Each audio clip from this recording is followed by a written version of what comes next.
In this video, I'll show you how to fix Instagram Reels not being recommended. Let's get started.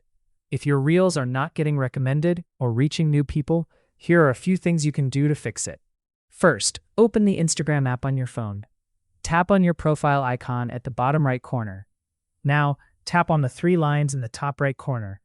Scroll down and tap on Content Preferences under the What You See section. Next, tap on Interested. Here, you can select and manage the type of content you want to see more of. Now, go back and tap on Not Interested. Add content types that you don't want to see. This helps Instagram better understand your preferences. After that, go back and tap on Reset Suggested Content. Tap Next, then tap Reset Suggested Content again to confirm. This will refresh your feed and help improve recommendations. If you create Reels, make sure the Recommend on Facebook option is turned on when posting. This helps increase your reach across Meta platforms. Also, check your account status to make sure your content is eligible for recommendations. Go to Settings and look for Account Status to see if there are any restrictions.